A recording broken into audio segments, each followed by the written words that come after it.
This is how OnlyFans ruined my life. The walls were closing in, $40,000 in student loans suffocating me, instant ramen, my only meal in a paper-thin apartment. The pandemic had crushed my barista job, leaving my bank account gasping at $12.37. I was treading water, barely, when the messages started. Random accounts, new ones every day, slipped into my DMs. "Start an OnlyFans, you'll get rich. Trust me," they urged. I thought they were bots, some creep's twisted prank. But the messages kept coming, sharper, like they saw through me. "Start an OnlyFans. It'll change your life. Or end it," another account warned. I don't know why they shook me so bad. Maybe I was desperate. But when my landlord taped a third eviction notice to my door, I caved. I wasn't stupid. OnlyFans meant bearing myself, but I'd be careful. I created Avery, a version of me who was fearless and seductive, nothing like quiet Joss who faded into shadows. I dyed my mousy brown hair a deep crimson red, letting it fall in loose waves to my shoulders, and paired it with smoky eyeliner to make my eyes pop. I didn't stop there. I bought a few wigs to switch things up. A platinum blonde bob for a sultry vintage vibe, and a jet black pin straight one that hit my waist for a more mysterious look. For outfits, I scoured thrift stores and online shops, picking things I'd never wear as Joss. A sheer black lace bodysuit that hugged my curves, a red satin slip dress with a plunging neckline, and a fishnet top with tiny silver studs that caught the light. I used clever angles and dim lighting to keep my face secret, focusing on my body, the way the fabric clung to my skin, or how my hair spilled over my shoulders. My first post, a shadowy shot of me in the red satin dress, kneeling on my bed with the blonde wig, got 50 subscribers overnight. By the week's end, I had 200, and the tips were unreal. $500, $800, $1,200. Every ping on my phone was a high, like I was finally someone. I paid rent, bought groceries, and got a new phone. I was flying. My content started simple but suggestive. A video of me slipping off the fishnet top, revealing a black bra underneath, my crimson hair glowing under the lamp. A photo set in the lace bodysuit, posing on my knees with my back arched, the platinum wig catching the light. A teasing clip of me running my fingers through the black wig, the satin dress slipping off one shoulder as I blew a kiss to the camera. I kept it flirty, never too explicit, always leaving them wanting more. Subscribers ate it up, begging for the next post, the next reveal. But the rush dragged something heavy. Comments turned hungry. "You're gorgeous," they started, but soon it shifted. "Give us everything," they demanded. If I didn't give in, they got nasty. "You're nothing without us," one subscriber sneered. I called them trolls until I noticed something worse. Subscribers started dropping details they shouldn't know. "Loved your red hoodie today, Joss," one commented. "You looked stressed at the library," another added. I never shared my real life, never showed my face, but they knew. It started small, like coincidences, but soon it was every day. "Love that coffee shop you go to," a subscriber wrote, mentioning my favorite spot. "You left your apartment at 8:14 this morning," another pointed out. "Were you humming that song on the bus?" a third asked, naming the exact tune. My skin crawled, but I kept posting. I needed the money. Then he appeared. Username, Collector J. No profile pic, just a void. "You're perfect, Evangeline. You don't belong here," his first message read, too calm for comfort. My heart stopped. Evangeline wasn't my name. Nobody, not even my old roommates, knew about OnlyFans. I blocked him, but the next day, another account messaged me. "You can't hide, Evangeline. I see you," it said. I deleted it and locked down every setting, but the messages kept coming, like he was wired into my phone. "You owe me, Evangeline. Come back," Collector Jez wrote. They weren't just texts. They'd pop up in my notes app, my email drafts, and even my calculator history once. Just that name, Evangeline, over and over. Sleep became a ghost. My phone buzzed all night. Notifications from strangers who knew my routine, what I wore, and where I ate. My apartment felt like a trap, like eyes were burning through the walls. I'd catch shadows in my peripheral vision, shapes that vanished when I turned. One night, I woke to scratching at my window, 4th floor, no way up. I yanked the curtains shut, shaking, but in the morning, white lilies sat outside my door. A note was tucked among the flowers. "You looked terrified last night, Evangeline. I'm watching," it read. I tore it up and checked the locks, but the smell of those flowers lingered for days, like it was soaked into my skin. I didn't delete OnlyFans then. I should have, but the money was my lifeline, and I thought I could gut it out. I started filming in a corner of my apartment, away from windows, using a cheap backdrop to hide anything personal. It didn't help. The comments got weirder and more specific. "Why'd you move the lamp, Joss?" one subscriber asked. "That green wall's new," another pointed out. I hadn't shown my apartment, not once, but they saw it. I stopped eating in my kitchen and stopped sleeping in my bed, curling up on the couch instead with the phone clutched like a weapon. Then the video hit. I logged in to check my tips and saw a post I didn't make. A blurry video shot from above my bed showing me sleeping. No wig, no filters. Just Joss, laid bare. My real face exposed. The caption stood out. "Evangeline, unmasked." "Mine," it read. Comments exploded. "We see you now," one subscriber wrote. "You're ours," another added. "Come home, Evangeline," a third chanted, echoed by others. My subscribers spiked to thousands overnight, but their profiles were blank. Names just numbers, all chanting that phrase. I watched the video again, hands shaking, trying to figure out how it was filmed. There was no camera in my room, no way anyone could have gotten in. But there I was, vulnerable, watched by thousands of eyes that weren't human. I deleted OnlyFans that day, hands trembling so bad I could barely tap the screen. I erased Avery, changed my email, my number, and my locks. I even threw out my laptop thinking it was compromised. It didn't stop. Gifts started showing up. Earrings I'd browsed online, a notebook I'd lost in high school, and a photo of me at 16 from an angle I'd never seen, like someone was standing over me. Each had a note. "You're mine, Evangeline," the notes read. I burned the photo, but the next day, another appeared under my pillow, identical, the ink still wet. I moved to a new apartment, thinking distance would help. The first night, I found a crack in my bathroom mirror, hairline thin, like it had been scratched from the inside. I covered it with a towel, but the gifts followed. A bracelet I'd never seen, a torn page from a 60s fashion magazine, and a key that didn't fit any lock I owned. My new phone, barely a week old, started glitching, apps opening on their own, photos I didn't take filling my gallery, all of the mirrors, reflecting nothing but darkness. Then Collector J texted my new number, one I hadn't shared. "I have something you want, Evangeline. A video, not yours, Heron. Do what I ask, and I'll give it to you. Don't, and everyone sees your face again," he wrote. My stomach dropped. Another video? Hers? I didn't know what he meant, but the threat of my face being exposed again after that nightmare post was too much. He sent a photo next. A grainy still of a woman who looked like me, dressed in 60s clothes, her eyes wide with fear, standing in front of a mirror. Another text followed. "She's why they watch you."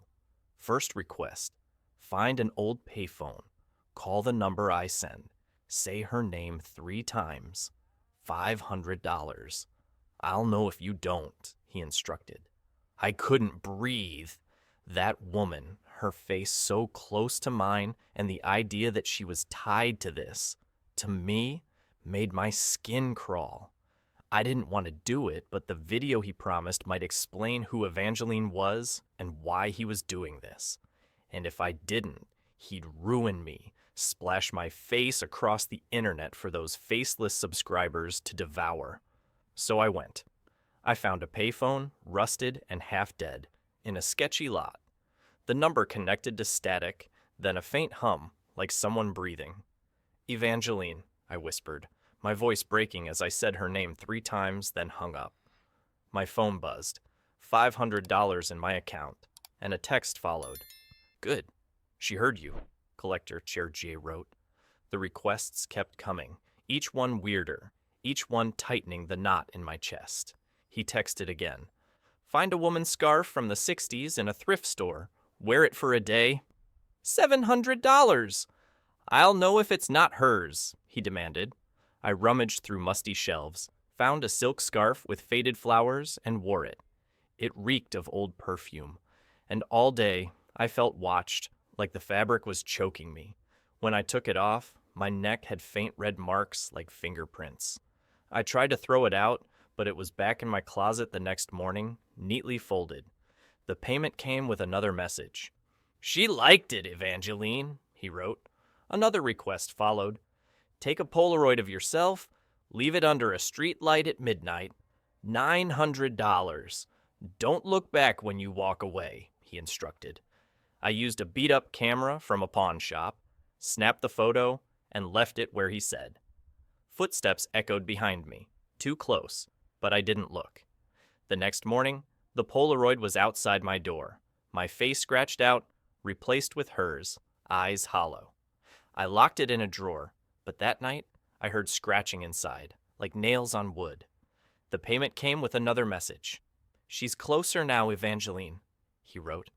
He asked me to record a voice memo, just me reading a poem he sent, something about mirrors and lost names, and upload it to a dead website. $1,000. I did it, my voice shaking as I read the words, feeling like they weren't mine. The site was gone the next day, but my phone started playing the memo at random, even when powered off, her voice mixing with mine, saying Evangeline at the end. The money hit with another message. She's speaking through you, Evangeline, he wrote. The last request was the worst. Stand in front of a mirror, hold a candle, stare at your reflection for 10 minutes. $1,200. Don't blink too much, he demanded. I did it, hands shaking as the flame danced. My reflection started to shift, my eyes turning older, emptier. She smiled, a woman who wasn't me, her lips moving silently, forming my name, Jocelyn. I dropped the candle and the room went dark, but her face stayed, glowing in the glass. The money hit with a final message. She sees you, Evangeline, he wrote. Every request made her stronger. I started seeing her everywhere, in mirrors, windows, my phone screen, even a spoon, a woman who looked like me but wasn't. Her eyes were wrong, too old, too empty, like she'd seen something awful. I'd blink and she'd vanish, but each time I felt less like me. My dreams were hell. I'd wake up choking, trapped in a house I'd never seen. Her voice calling me Evangeline, hands dragging me into darkness. Sometimes I'd wake with bruises, faint marks on my arms like someone had held me too tight. I tried to fight back. I stopped looking at reflective surfaces, taped paper over every mirror, and kept my phone face down. It didn't matter. My reflection found me in puddles, in other people's glasses, and in the shine of a doorknob. Once, I caught her in the window of a passing car, not just standing, but walking, matching my steps, her head tilted like she was studying me. I ran home and locked the door, but my keys were gone the next day, replaced with that same strange key from the gifts, cold to the touch. Last week, I found a Polaroid in my mailbox. A woman who could have been my twin, same jaw, same hair, dressed in clothes from the 60s. On the back, in faded ink, it read, Evangeline, 1963. My phone buzzed with a text from Collector J. She was sold too, Evangeline, betrayed by her pictures. One last request. Check your closet, he wrote. I didn't want to, but my legs moved like they weren't mine. I opened the closet and there was a mirror I'd never seen, full length. Edges cracked. My reflection wasn't me. It was her, Evangeline, smiling, her eyes boring into mine. She raised a hand, pressed it against the glass, and whispered my name. Jocelyn, like she owned me. The air turned thick, and I swear I smelled those lilies again, sharp and wrong. I stumbled back, but the mirror kept showing her, even when I turned away. I smashed it and broke it into 100 pieces, but every shard still showed her face. My phone buzzed with a video from an unknown number. It was me, smashing the mirror, but from an angle inside the closet, like someone was right behind me. The text followed. "You're hers now, Evangeline," it said. He never sent the video he promised, the one of her. I don't know who Collector J is or why he's doing this. I don't know why my eyes are starting to look like hers, or why my hands shake when I catch my reflection. I found out Evangeline was real. A woman from the 60s who vanished after posing for private photos. Her life chewed up by men who thought they owned her. The requests, the money, they were traps, tying me to her, like I'm reliving her betrayal through OnlyFans. I've moved again, but the gifts keep coming, the mirrors keep cracking, and last night, I found that scarf draped over my chair. The red marks back on my neck. I'm posting this from a library computer because my phone's not safe, my apartment's not safe, and I'm not safe. Has anyone heard of Evangeline from 1963? Should I go back and start following his requests again? Or is it a trap? Could that key I keep finding mean something? If you've seen anything like this, mirrors acting wrong, or names that won't leave you alone, please tell me what you did. I need to know what I'm becoming before she takes me completely. I'm not just me now. She's taking over, and I'm terrified she's already won. I thought I was done running. The mirror, shattered into jagged teeth that glinted under the moonlight. The gown, sealed in a box I swore I'd never touch again. Its white lace stained with something I couldn't name. Collector J had gone silent, his cryptic messages vanishing like breath on a cold window. I told myself it was over. I even believed it for a fleeting, fragile minute. Then the video came. It arrived in my inbox at 3:33 a.m. No sender, no subject. The footage was grainy, shot from inside my closet, the one I hadn't opened in months. Its door warped and swollen as if it held something alive. The camera angle was impossible, perched high in a corner where no human could stand. It showed me destroying that mirror. Frame by frame, it captured every ragged breath, every twitch in my jaw, every bead of sweat that slid down my temple like a tear. I looked hunted, possessed, my eyes wide and glassy, reflecting something that wasn't there. Worse, I looked like her. The message beneath the video was scrawled in a font that flickered like it was written in candlelight. "You only broke the glass, not the story." The words sank into my chest like a blade. My apartment felt too small, the air too thick, as if the walls were exhaling. I checked the locks, the windows, the closet door. Nothing was out of place, but the shadows seemed to lean closer, their edges sharper, like they were listening. So be it. If they wanted an ending, I'd give them one. But it wouldn't be hers.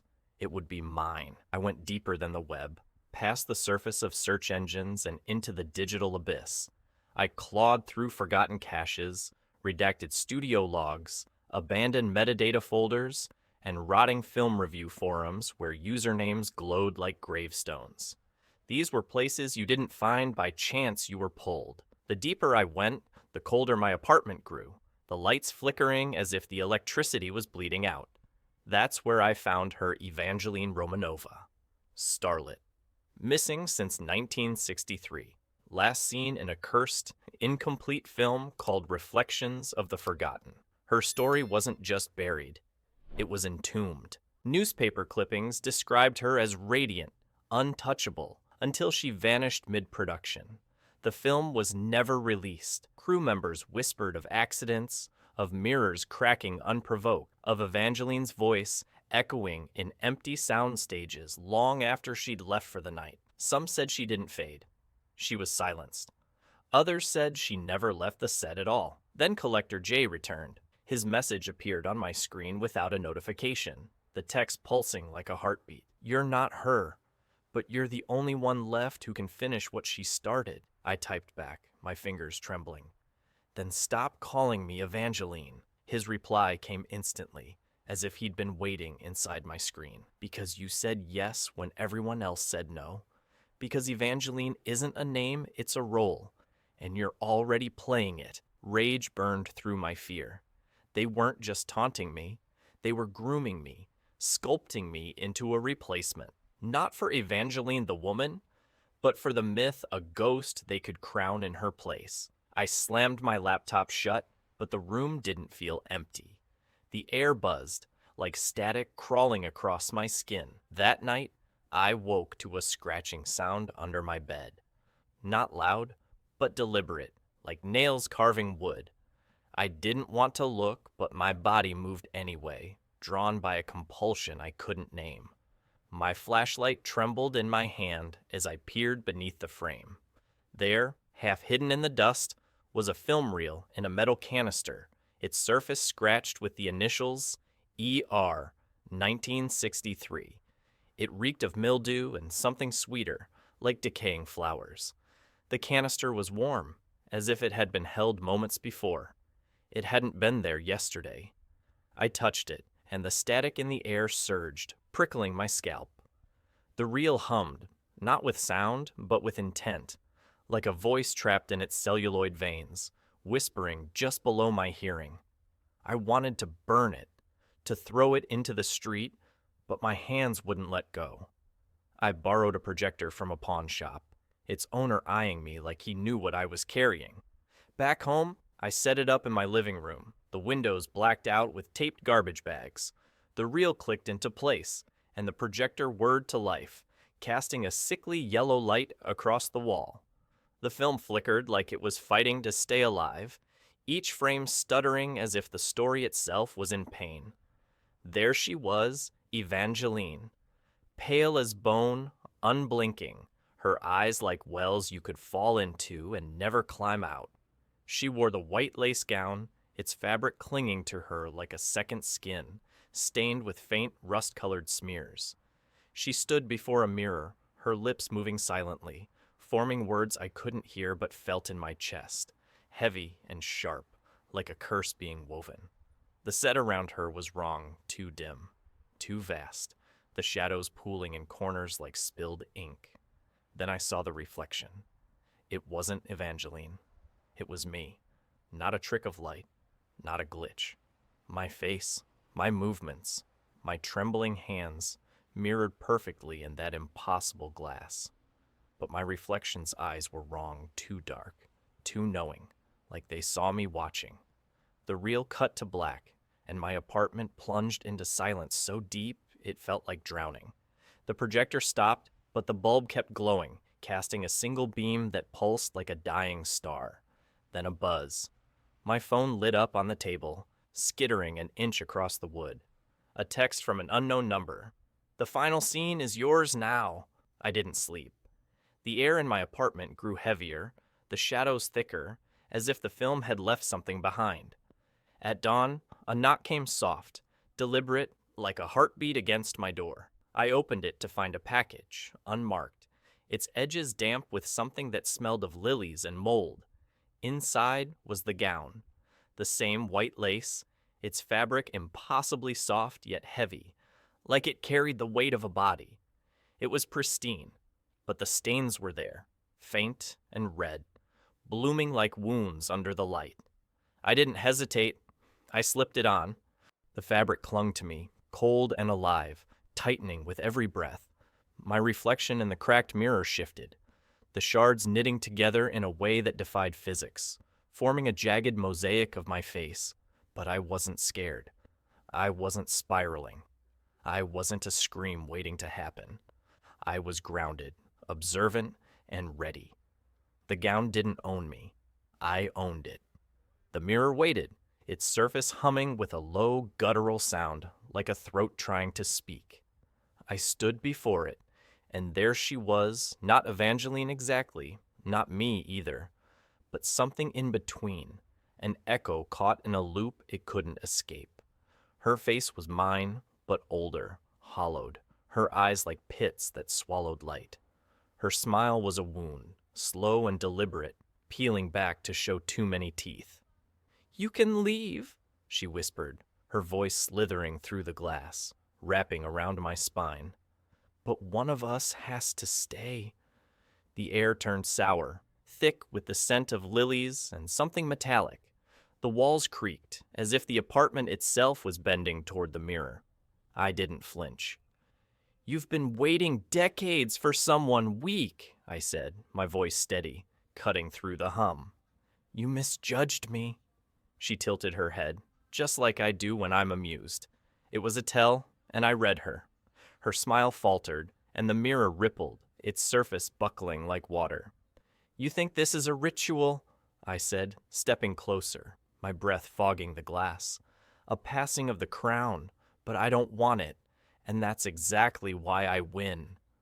I raised my hand and pressed it to the mirror. The glass was warm, pulsing like flesh. She flinched, her reflection fracturing, her eyes widening with something primal fear. For the first time, she was afraid. "You're not my ending," I said, my voice low. "A blade. I'm your rewrite." The mirror didn't just crack, it screamed. The sound was inhuman, a wail that clawed at my ears as the glass collapsed inward, shards exploding across the room like a storm of knives. I hit the floor, the gown unraveling like cobwebs, dissolving into ash that stung my skin. The air cleared, and the reflection returned. Mine, Jocelyn, but sharpened, my eyes harder, my jaw set, my shadow longer.